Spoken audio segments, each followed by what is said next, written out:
What's up, guys? Tom for Two here, back again with another Kayangel guide video. Today we're going to be talking about Gate 2. Gate 2 can be arguably seen as one of the harder gates of Kayangel, mostly because back attackers do not enjoy the amount of movement this boss has, and there's also some gimmicks that you need to understand and learn, and to be honest, this entire gate, in my opinion, is all about survivability. If you survive as a four-man stack, you're going to be okay. So there's 110 bars that he's going to start with. What I like to do is always throw a Dark Bomb at the bat, use my Blessed Aura just so that my teammates can start damaging. This is one of the first major kind of normal mechs where he's going to dash, right? I think off the bat, he dashed forward, right? So just make sure you stay out of his way, and make sure you land the Dark Grenades. And then the second major kind of pattern is he's going to do an outside inside. So same as gate one, where you're going to want to move outside first. And then when you see, yeah, pretty much follow the red indicators, just move away from them. We move inside. And then he's going to charge up his sword after doing the big AoE. And I always tell my teammates to prepare to dodge. If you ever watch my dungeon run videos, you'll notice that I always indicate make sure you prepare to dodge because he chooses one kind of quadrant and you just move into that safety area. This is another more normal pattern where he's going to target someone or aggro someone, and you want to just be able to dodge. You don't want to stay in front of his light, otherwise he's going to stab you with a sword, and he's going to whip you around like a rag doll, and that's going to do lots of damage. So don't stay in front of him like that. Um, Next kind of normal mech, he's going to do a lot of that sword swinging that we just saw. Just make sure you stand behind him. Um, yeah, so let's get on to the major gimmick of kind of this first phase. I'm going to call this the first phase. First phase is somebody is going to be highlighted with like one of these, I guess, golden orbs. And what you want to do is on the map, there are kind of, you could think of it like four corners. And in gate two, the map actually breaks. So in the first phase, you want to move the orbs either to 5 o'clock, 7 o'clock, 11 o'clock, or 1 o'clock. So if you see here, I move it down to like 5 o'clock, and that should be it. The reason why is those puddles provide some sort of electric effect, and they stun you in the second phase. So you just want to make sure you don't leave those in the middle of the kind of the battle area in general. Um, as well as in the first phase, they aren't going to stun you right away. They will give you a slight damage buff, but then he also, if he's standing in it, he will also hit you a lot harder. So it's better just, in my opinion, just to move those out of the way and just move them to the side of the battle arena. This mech that he just did, this normal pattern, how I was dropping the circle, he does a repel, so you don't. That's kind of a no hit phase. You don't want to hit him when he has that blue kind of shield around him. Um, if you will notice that he does have a stagger bar. So if you will notice, I will be using my stagger skills quite a bit so that I can help my teammates. We can stagger him and hit some good DPS on him while he's down. As a support main, I am constantly calling out to my teammates who has the orb so that they could just drop it.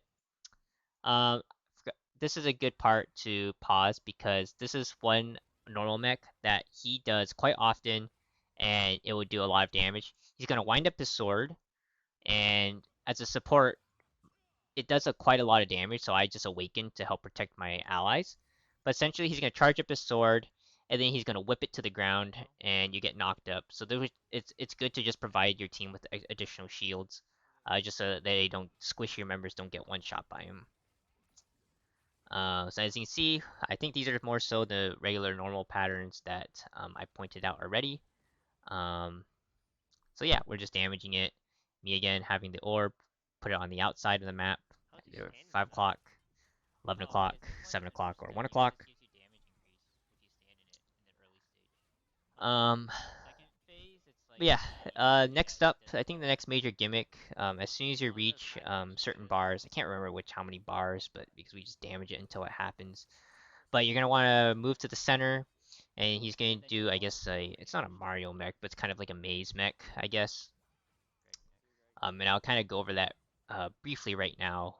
There's going to be lasers or lightning storms that come from the top to the bottom, and you're going to want to dodge those as well as some blue lightning, and then he's going to target a spear onto a single person, and that person is going to have to dodge the spear, and if you get hit by it, it's going to knock you up, and it can launch you off the map. Another normal mech we didn't see here. He's gonna put up like a repel shield up in front, and he's gonna be staggerable. So for my job, providing the most stagger on the team, just gotta stagger him. And hopefully we get to the maze mech pretty soon. So just kind of wait for that to happen. So as you can see, the certain normal mechs, if you just stay in front of them, you're just gonna end up eating a lot of damage. Hence why a lot of people try to stay behind him. But back attackers do struggle because he always moves around so much. So this is the start of the maze mech. As you can see, those sides were just cut off the map. Those yellow circles or orbs that we dropped down are now gone. So which is why you put them on the outside.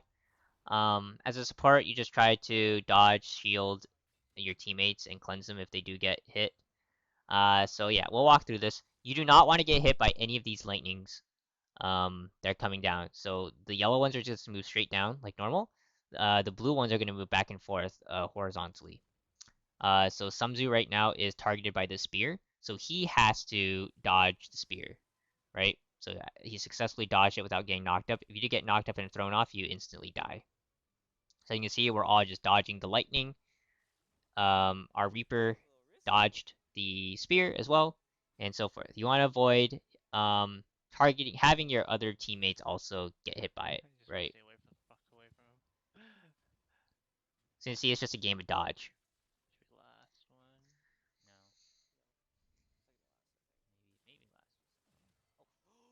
Here, I nearly got knocked out, but luckily I was in the middle, so it's easier if you just try not to put the spear in the middle is my best advice, and avoid being around your own teammates. So that's the whole maze mech. The last part is now that the gate or the map is broken, you have a propensity to fall out if he does knock you out. So be very careful about where you do damage. Try to move middle. As somebody who does have the lightning in this round, you will want to put it at the very corner. So remember how I said initially you want to put it at the 1 o'clock, 5 o'clock, 7 o'clock, or 11 o'clock positions? Well, now you're going to put it at the very corner. So 12 o'clock, 3 o'clock, 6 o'clock, or 9 o'clock. A reason why is those will actually do lightning now, and they will stun you. So as you can see, I'm going to the very 6 o'clock position, and now we have the least amount of issues, and we have the most amount of playing area that we have to damage him. It just makes it a whole lot easier. So here again, I awakened, and for this mech, I always found it easier if you just like wait to spacebar right before his sword kind of falls down. So right here, I time it so that I spacebar as soon as the sword comes down. That way I can spacebar buff it and I don't get knocked up. Quick tip. So here our Reaper is going to 12 o'clock to drop the orb, and from here on out it is pretty much just a DPS dogfight. Sumzu there, that's actually a great illustration. He did get caught by the sword, so he was dashing, and he got hit by it, and now he's gonna toss you on like a rag doll, and you take lots of damage. He nearly got killed by that. So just make sure you avoid standing in front of him. I say most of the time, unless he's counterable. But it's pretty rare. So I think that's pretty much it. The last kind of part is once you hit kind of like I think like 25 bars or something. Anytime you drop a yellow orb now, it will start expanding, and you need to avoid the blue area, otherwise it's going to stun you. But I think that's a pretty easy mech to manage. Just make sure that you drop it, continuously drop it around the edges, and when the blue area does start to expand, just make sure you avoid it. Don't greed for DPS. I'll stay around until one of those mechs shows up, and then I'll let the gameplay roll, and then we'll just be done and we'll move on to gate 3. So here now, yeah, about 26 bars. 25 bars. You see the yellow puddles now, they will expand, and if you get trapped in it, you will get stunned. Oh, you fucker. So yeah, it's pretty much a dogfight to the end. I'll let it just roll out. So yeah, hopefully you guys found this guide useful. I know Gate 2 is a little bit more extensive than Gate 1. Let me know how it goes if you guys do attempt it and find it useful. Leave a like and subscribe if you're new. And I'll see you guys in Gate 3.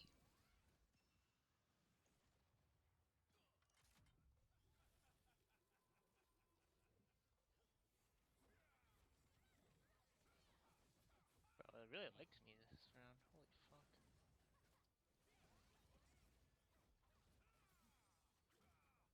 Oh shit. Tossing shit.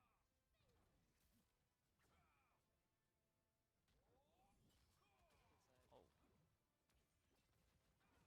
Dude, this guy is like all over the place, man.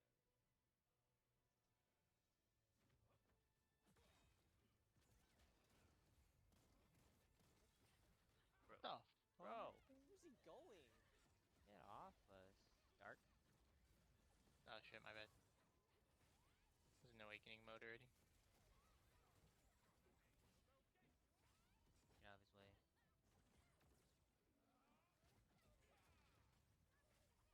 Eat again. Again.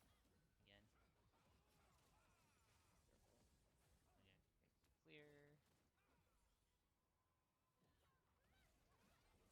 Wow.